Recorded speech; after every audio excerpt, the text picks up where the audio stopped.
What is up, everybody? It's Katie Austin. Hey, y'all. It's Hannah Cormier, and you are listening to Rookies. Oh, my gosh. A little fresh little sip over there. We might have a lot of sounds coming in. We are working on our intro song, testing out some things. Let us know. Working on the weekend like usual. Feels good. It feels good to be in the studio because Hannah and I have been spending a lot of time on our phones, on social media. Just what are we doing all the time on social media? It's actually a problem because I have been on social media so much. I'm on Instagram. I'm looking at all these cool girls that are just really crushing it in quarantine with like the fashion, the beauty, the makeup and everything.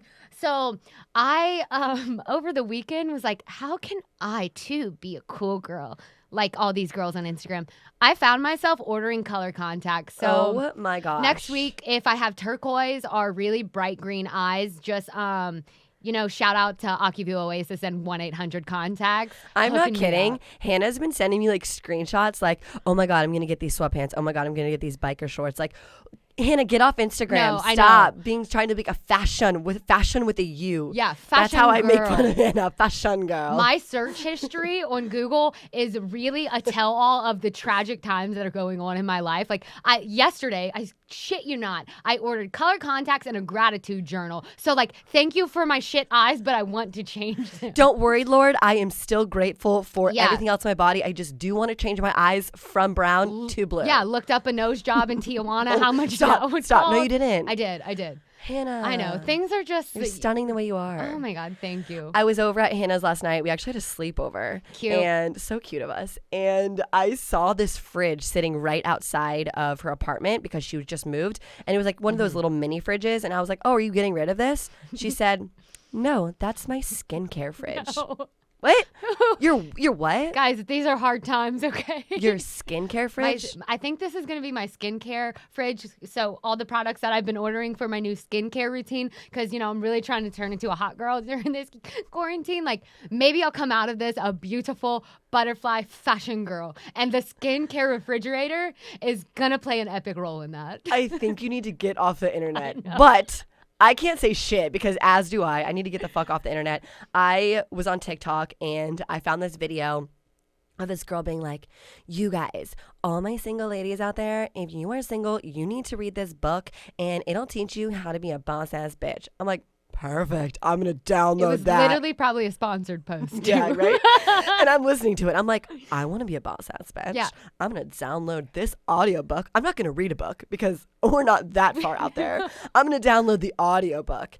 So I downloaded the audiobook and the first chapter, I actually had to turn it off because it's a little bit too try hard, if you know what I mean. Yeah. It's like one of the tips was, if you want to make him want you, leave little things around the house like a sexy time bra, cheetah underwear. Oops, you didn't mean to have your cheetah underwear in your bathroom still. He's coming over and have a bra out. What? It said to have dainty heels at all times sitting on beside your bed when he comes over. I'm sorry, do heels turn on a man? Maybe if he has a foot fetish. But if you look and see heels on the floor of a girl's room, does that turn a guy on? The audiobook told me that he will be envisioning you in those heels. He'll be envisioning you in that cheetah underwear and that lacy bra. That's when I turned it off. I was like, yo, these tips, girls overthink so Everything. much. And that book is not helping you. Sorry. No. That is wild. It's actually doing the absolute reverse. It's making me actually overthink. Think too much. Yeah. I don't even clean my apartment, obviously, referring to dumpster diving episodes of the past of Rookies. Disgusting. I don't even clean my bathroom before a guy comes over. It just brought me to thinking about if guys care about bras and underwear and the laciness about it. It brought me back to the times in high school when you used to go secretly to Victoria's Secret. Oh my God. And get sized. Yeah. Puff out your chest a little bit. You're like, oh, what size am I now? It's been a few months. Puberty's really hitting me. Puff out your chest. And then they would size you. But the thing is, at Victoria's Secret, their sizing. They lie to you. Lies. So I'm definitely an A. I'm just going to expose myself because frickin' duh. And I'm definitely... Because frickin' duh. Who am I? Katie's actually back in high school getting sized, and she's with a lady. I'm 17. Oh, you're a B? Frickin' duh. No, but literally, I remember going to Victoria's Secret and being like, oh my God, I'm a B at Victoria's Secret. I'm definitely going back there. Their What? sizing is a lie for confidence and to bring you back. Like, there's no way that I am a D, but when I go to Victoria's Secret and they measure me, they're like, oh, honey, you've got the biggest rack of all your friends. I'm like, Thank you so much, Hannah, for me just saying I have an A. And Hannah's like over there, yeah, well, I have a D. And it's crazy. no, but I don't have a D. But you could at Victoria's Secret. At Victoria's Secret. That's how Victoria's Secret keeps you coming back. They tell you that your boobs are bigger than what they really are. And that is great marketing. Brilliant. They have the cup size just a little smaller than what it should be. Yeah. And they're like, oh my God, you're so much, your boobs are only amazing. at Victoria's Secret you have a giant rack. Literally, so though. Of course you're going to go back. And the padding and the bras at Victoria's Secret, they make you feel like you are a woman. At age 17. No, you're freaking duh. And when you have, do you remember at Victoria's Secret, whenever the bombshell bra came out, it was groundbreaking. Life-changing. It was probably as thick as the pillow that you laid your head on. And out of nowhere, in 11th grade, you sprouted the biggest boobs in like your school uniform. And it was like, whoa. Especially because you went from those little tank tops with no bra to the bombshell. Yeah. I remember going to Victoria's Secret. This is how sad I was at like age 15 or 16. You need a bra. It's natural. I would get cash out or ask for cash, go to Victoria's Secret and pay with cash so my parents didn't have to see that I was getting a Victoria's Secret bra and underwear. How sad is that? That's really terrible. Your boobs are perfect the way that they are. And so is your eye color. And so is your fashion and everything. And stop comparing yourself to people on the internet. Okay? Okay. We love you girls out there. You're empowered women. Yeah. Actually, that's a great transition to talk about empowering women with everything going on in the world right now in Redskins. So as you guys know, the Redskins are under a bit of investigation, not just because of the Washington Redskins name. Obviously, their name has some deep-rooted racist issues. The name needs to be changed. And with that comes a lot of secrets that are being exposed within their organization. Not good stuff. And it's happened for years, actually decades. And so I'm just going to read a little quote right here from Yahoo Sports. If you guys aren't well versed on what's going on in the Redskins organization, it has a lot to do with the cheerleaders and the staff, the women in particular. And so here it is. The team's cheerleaders alleged that they were required to pose topless during a calendar shoot in Costa Rica. Some members said that they were required to escort male sponsors during the trip to a nightclub. Fans were reportedly allowed to watch the cheerleaders while they shot topless, and accused of encouraging female sales staffers to wear tight skirts, low-cut blouses, and to flirt with sweet holders. Disgusted. Are you freaking kidding me? It doesn't shock me because I was in this world when I was cheering. Like, it sounds terrible, but that's just what you do. I feel like that's the saddest part is a lot of these dancers and cheerleaders don't even question it because that is their, in quotes, hired to do job. And so I wanted to talk to you about this actually, like your experiences of being a dancer for the New Orleans Saints, and you can say this as well, but you guys were a totally different organization than the Saints. It was out contracted. Yeah, so I want to start this off by saying a lot of things within the organization has changed and has progressed. But when I was with them my first season, we weren't technically owned by the Saints.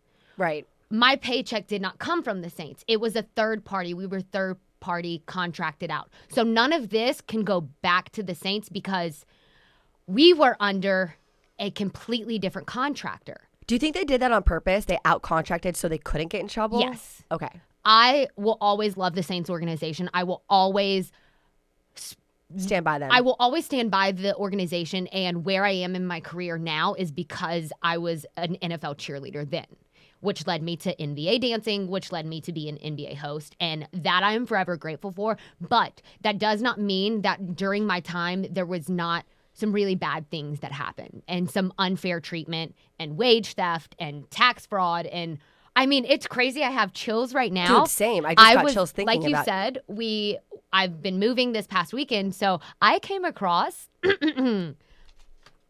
my first paycheck when I was an NFL cheerleader. This is an entire year's work. She's holding it up right now, if you guys are just listening to the podcast, holding a real life check, an entire year's salary of not only cheering every single Sunday, but practices, donor events, dinners, charity events, Calendar appearances. Using your name and likeness. Yep. Let's hear it. My entire year as an NFL cheerleader, I was paid $1,347.81. I want to fucking take that check and wipe it with my ass. It pisses me off. It really pisses me off. It would be worth more. Like toilet paper now during this time, yep, be worth more. More. Especially because it's not even about the money. It's about the principle of your time and how you were used and the mental state that they put you through can last a lifetime. Oh my God. So during this first year, I wasn't paid for practices. We were required to drive to either New Orleans or Baton Rouge. No pay for practice, no pay for appearances. I was required to sell 100 calendars under this one person. This was not the Saints. This was this third-party contractor required us to sell 100 calendars. We saw no commission. Literally, saw no commission. And we weren't allowed. There was a certain cutoff date that was, if you don't sell your calendars by this date, you're not going to see the field. So you're benched until you sell these 100 calendars for me, which were like $20, $30 a pop. By the way, that's gas money. That's not even your gas money, that check for an entire Spray year. tans, gas, makeup. And the reason that it works, which is the craziest part, is because you are told how lucky you are to be in this position, how thousands of other girls want to be you. Right. So and suck it up. they would do it for free. Do you know how many people would do this for free? And it's not a coincidence that you don't see a lot of older or more mature women as NFL dancers or cheerleaders, because when you're 19, which I was at the time, you don't know any better. No. And you can manipulate someone who's 19 to 20 thinking you're so lucky to put on the uniform.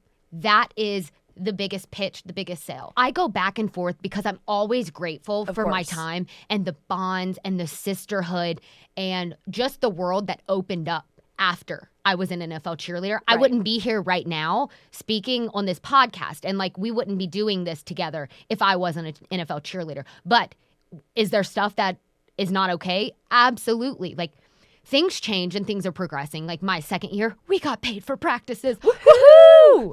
I want to know also more, not about the money, but about your experiences. I remember one time you told me about like a scale. You had to weigh yourself. You had to weigh in. And like that is what I'm saying about the whole mental aspect of it. That can last a lifetime.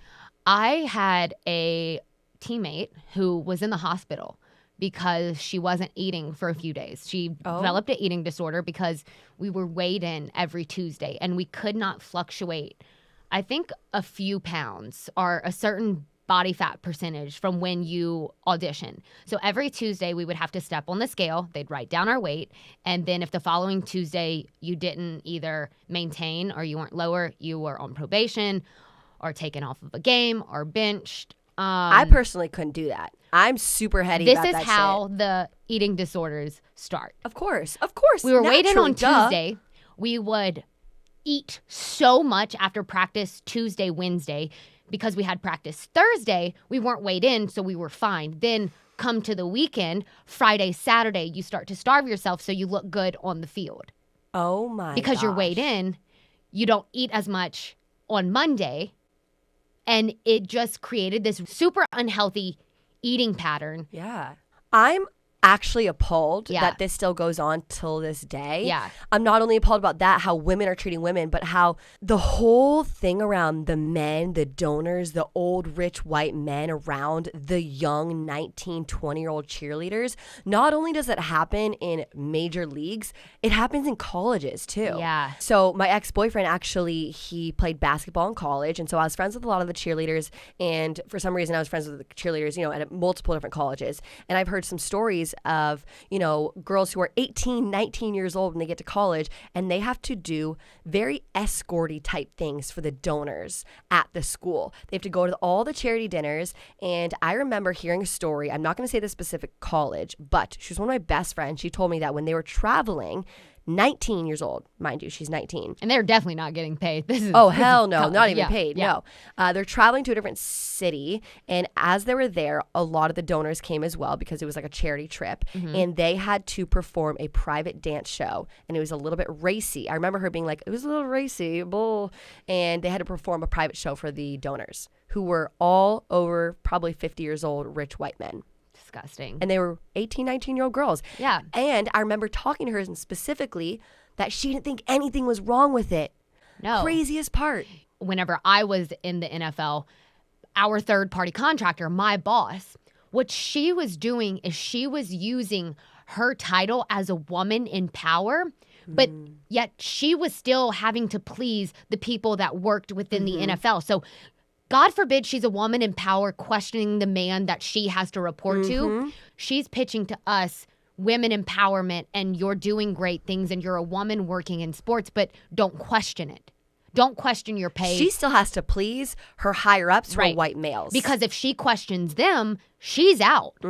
It's just a crazy aspect to think that the women in power could be hurting the younger women and teaching them bad values. Like, I remember, obviously wasn't a dancer. If you've seen my TikToks, I clearly was not a dancer or a cheerleader by any means, but I've had sports hosting jobs where I've been on the camera with 17 male producers, like literally 17 guys, one woman. It's a man's world. No, one woman doing the job, and that woman is the only one putting me down.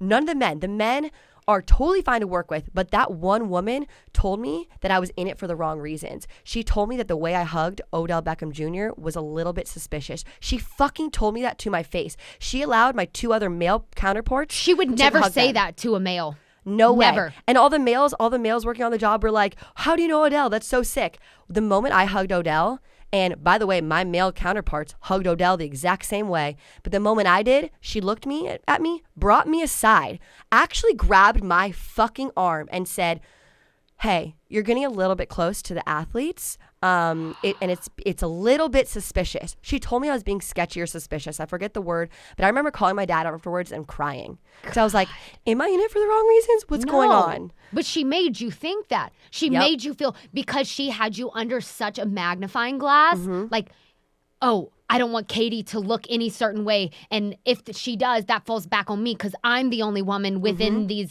producers. And so that's when, like, I love empowering women in sports. And I think, we are both on the same page with that. But sometimes it, like, hurts my heart to think about these instances. Right.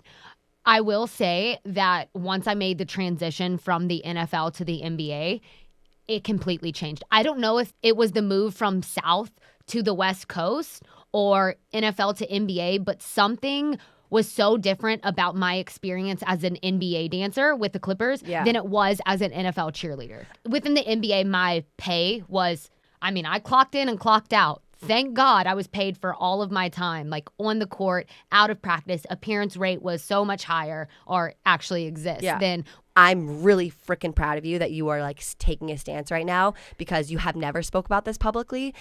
All right. Well, that was kind of a more serious talk. Yeah. You caused me to drink right now. I've tapped into some emotions. I'm like, oh God, the scale. Tap in. All right. Now we're going to tap into a different subject because here at Rookies, we do like to be a little positive at the same time. We like to tap into things that are a little controversial because, and personal stories that have happened to us. It's so important to teach other girls as well, like what's going on and how we can be better and stop that in women organizations. Sports, right. Women in sports is not common, and this is something that, like, you need to know before you get into this industry. It does exist. People are speaking about it. It's becoming a more progressive industry, for sure. But there are still injustices that go on. Yes. Put your caps on, ladies. You're in for a ride. So we're going to switch gears just a little bit here and actually switch gears. Like, here's the knob and we're turning it all the way to the 180 and talking about dating in LA. Love it. We ended last week's episode talking about the well-mannered fuckboy. By the way, that's our new term. Love that. Well-mannered fuckboy.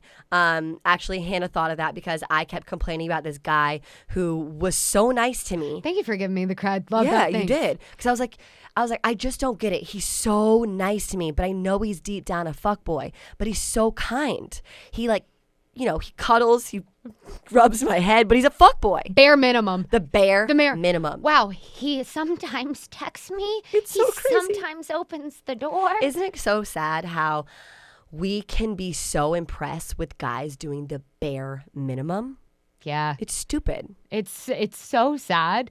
And whenever you were talking to me about this guy, I'm like, okay, but what's the catch? Like, he's just texting you. He's giving you a little attention. He says, like, thank you, you're welcome. He's not going out of his way to be nice to me. Yeah. It's just, the bare minimum. And I feel like this happens a lot with dating, especially in LA. Mm-hmm. So a lot of our followers don't live in LA. We kind of want to just, like, touch on this. I'm sure it's very relatable to the entire world, what's going on. Our hookup culture, dating as a 20-something-year-old. Yeah. Especially in LA. These guys, man. It's a different ball game out here. Whenever I think of dating, before I moved out here, I was like, okay, you're dating this person, you're exclusive, you're talking, you're going back and forth. No, dating in LA is you are dating someone that's dating other people. You guys could be hooking up for 6 months, so you think it's kind of serious? Oh, hell no, girlfriend. No. 6 months is nothing. No. It's unbelievable. And we have some funny-ass dating stories. We're just going to touch on a few dating stories that are out of this world.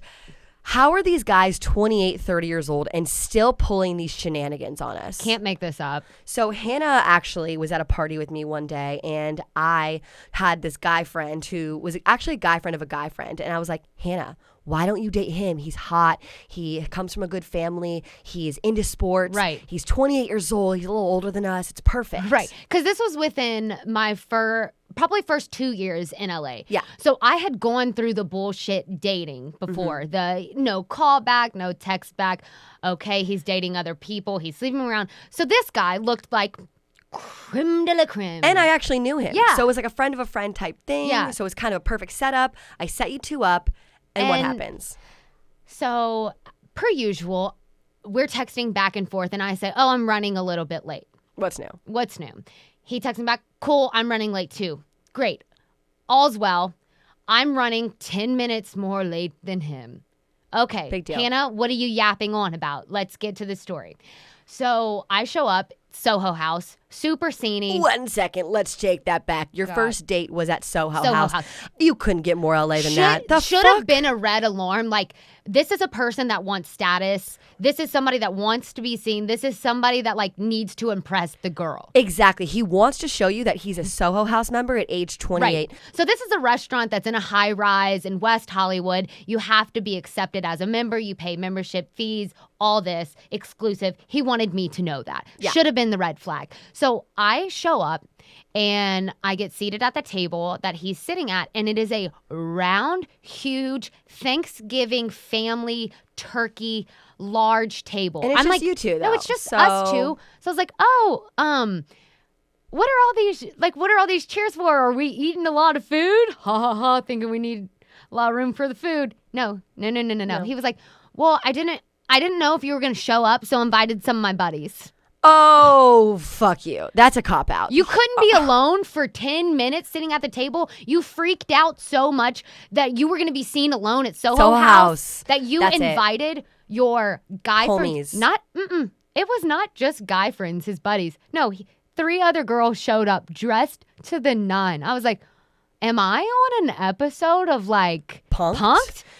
Dude, that's just ego right there. And I think that's the thing that all these guys in LA have is just a huge ego, like small dick energy, because they have the pick of the litter with so many hot girls in LA that they have this huge ego that it doesn't matter how they treat you. But they can't be alone at Soho House because heaven forbid you show up 15 minutes late. Usually girls, if you guys knew who he was, usually girls show up 15 minutes early for this guy. So Hannah showing up 10 minutes late hurts his ego and his little small ass dick so much. It was shaking in the chair. It was literally shriveled up inside of him, turtle shell, and he needed more friends to be there. Yeah. So to show his power, to exert his power back onto you. He's not alone. No. Oh, God forbid he has a whole group of friends coming. So now I'm thrown into this really awkward situation that you don't want to be in a first date where you're the one person outside of inside jokes within a group. The groups of guys and you were with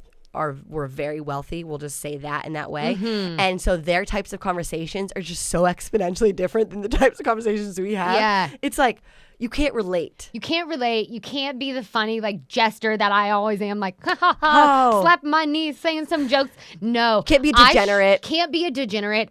I should have left way earlier than what I did. That is a huge piece of advice. Leave earlier than expected. I lingered for too long. I was not mysterious. I should have just fucking jetted. I'm getting so excited when you just said that, because I'm thinking of so many times in my life where I stayed too long, and you never want to be the girl who stays longer than they should. So about 2 years ago, one of my other best friends, I'm sorry. God damn it. So Hannah, is this Who Wants to Be a Millionaire? Phone a friend? Get her on the line. Let me talk to her. No, but she told me. So basically I was really interested in this guy, and I was so upset that he wasn't giving me the attention that I needed. And we had already hooked up that night. That night we had already like made out, really flirted. That was like 9 p.m., right? 10 p.m. rolls around, other girls come in, and he's still talking to me. Like, he's not like ignoring me, that's for sure. But like, he's with other homies, he's with other girls are trying to talk to him, and coming in the pregame, 11 p.m. rolls around. I'm there. I see it. And you know what I mean? Like, it's kind of like a small pregame, and I'm like, okay, well shit, he's not really talking to me, but we already made out this night, and like, I want to stay because I really do like this guy. And my friend looks at me and she's like, you know, this is when you leave, right? And I'm like, what do you mean? Whoa. What? No, I need to New concept. I need to get attention. I need to get his attention. I need to win. Yeah. That's how I thought. Right. Like a year ago, I was like, I need to win. I need to beat these other girls out. No. You leave, you don't say bye, and he wonders where you went. Yeah. Never linger around, even with a date, at a party, with a guy that's not giving you as much attention. No matter where you are, if you're at a bar, you leave a little bit early without saying bye. 10 out of 10 times he'll text you the next morning.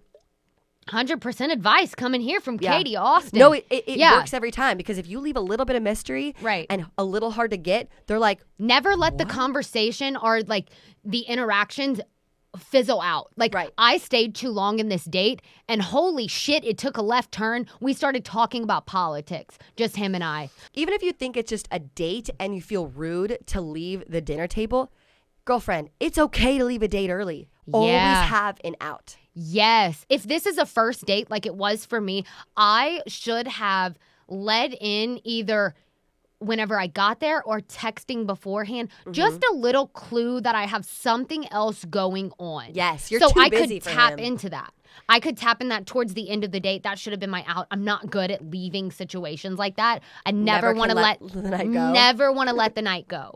So I think you should always have a little bit of conversation before either that day or the night before your date, that you have a way out. Like, oh, my brother's in town, or I'm watching my friend's dog, blah, blah. Casually, lighthearted in another situation. Because if you want to get out of the date, you can be like, oh my God, something's wrong. My brother needs me right now. Right. The dog has pooed all over the floor. But maybe not look too much like an asshole, because if it does go well, oh shit, you have your friend's dog at your home. For me, yeah. You know the dog's starving on the floor. Don't you need to go see your dog? Actually, no, I'm totally fine. I can sleep over. Yeah, it's fine. It's like, you don't even have a fucking dog. Yeah. But something you could say is like, you know, I have something to do tomorrow. Tomorrow is always a good out, because you could be like, I don't want to be too tired. But if it goes well, you're busy. If it goes well, you can stay. Yeah. And you're like sacrificing, you know, you really like him. I love that. That's So really smart. Because that goes back to always being busy and always seeming like you have something else to do. He's not number one on the list. So if you're saying, I have something to do tomorrow, 2 birds, 1 stone. You could have an out. You could reel him in. Exactly. And I should have really used that as an out, because about 1 year ago, it was my first date, like almost ever. I'm saying I had a boyfriend for so many years that I never went on dates. It was one of my first dates ever. So you pulled out your bombshell bra, your size double D, stuffed the boobies. Put on my little dainty heels. And so, no, I actually did not look that cute, because my first date, I didn't really care. But let me tell you, this guy was head over heels so hot. Is that the right term? Head over heels hot? No. Absolutely Like, you not. Can be head over heels about someone, but someone's not head over heels hot. Like, maybe he was smoking hot. Maybe he was hot tamale boy. So he was really hot. He was sexy as fuck. Katie was wearing high heels, so she was head over heels. He was tall, yeah. Okay. He was everything. Like, okay, relax, Katie. I'm getting a little hot and heavy. I'm like, oh. He was so hot, okay? Met on a dating app. And I'm like, he's an actor? Perfect. He picks me up, gentleman. We sit down at this restaurant, and he starts telling me about his childhood and his last relationship in the first 15 minutes. Can't make this up. Now, that just sounds like a trauma. It was all trauma. Damaged goods. It was all trauma. And by the way, I'm not saying that you shouldn't open up about your past, because you definitely should. But what this guy was telling me. Not on a first date. Are you joking? And I'm not trying to laugh at this at all, because it was terrible. But he had really, really bad things happen to him when he was like 7 years old. His uncle used to do things to him. This is a really serious. I know. And I'm not laughing at this. But first 15 minutes, he told me that. And he also told me that his ex broke up with him and turned lesbian. And that he's still not over her. Swear to God. And his first 15 minutes. And instead Honey, of leaving, you don't need to go on a date with me. You need a therapist. No. It's terrible. I'm not done yet. Instead of me leaving, I knew I hated this guy within the first 15 minutes. Not because of that. His ego was just through the roof. He was just a weirdo. I don't even know. The vibes were so off.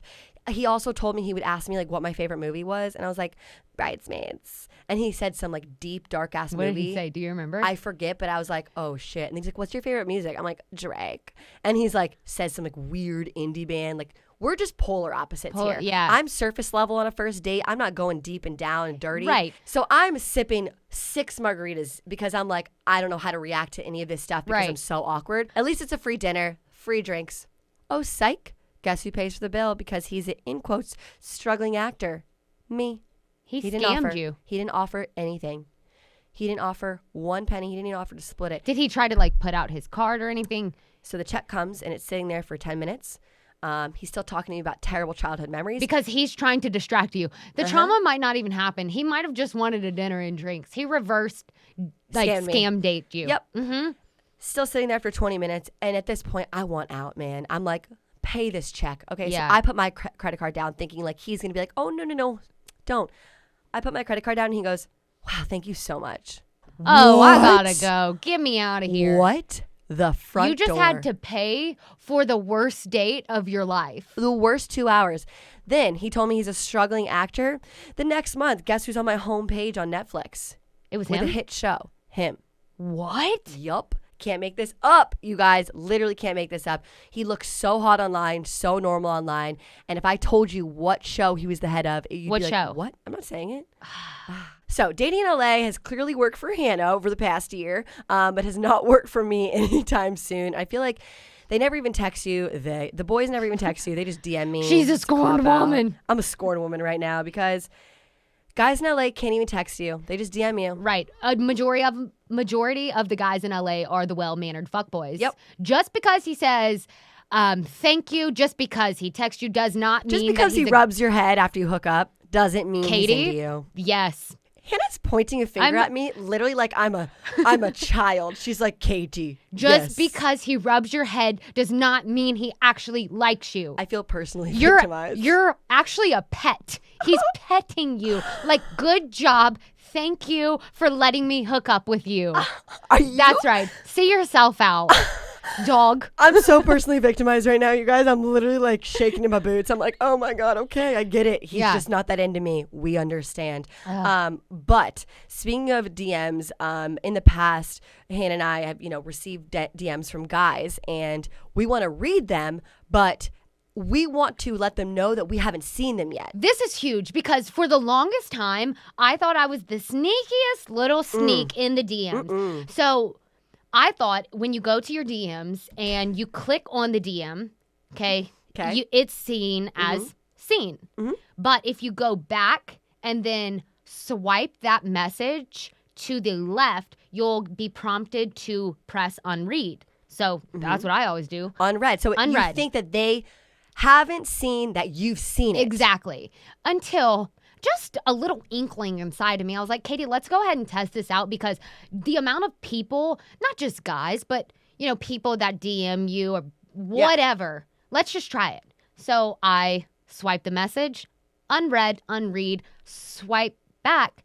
It's still shown as seen on the other person's phone. So if you do that, just know that it is coming back to being unread only for you. It's seen on the other person's end. The unread feature is not It doesn't work. So why do they even have that feature on Instagram if you can't unread it? Yeah, I don't know. That person still sees that you've seen it. Right. But it just, maybe it's more of like a highlight. You need to come back to it. But it's so rude because it was a trap. And it's a trap. Now I'm an asshole because all these people have been on scene. All these all DMs. the time. And I've been doing that in the past. Like I unread and stuff because I want to read the guy's DM, but I don't want to answer it yet. And so I used to open the DMs from a guy within 10 seconds. Mm-hmm. Crazy. It looks like I'm sitting on my phone. I'm like, oh, I want to see the rest of it. Open. And I'll just unread it. No. You can't unread. But this is great because Katie was getting a notification on her lock screen of the DM, which I get a notification saying Katie Austin has sent you a message. Right. But this notification setting is not in Instagram to see the DM. It's actually in your settings. So this is an Instagram DM hack. If you want to read the message without it being actually seen. Yes. You go to settings. Within your iPhone settings. iPhone settings, notifications, scroll a little bit down, find Instagram, and then you turn on show previews always.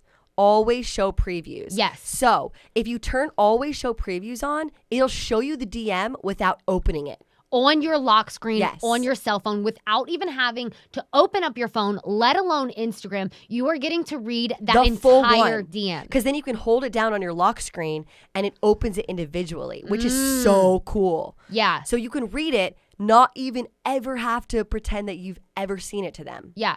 And not have to deal with the scene, unread.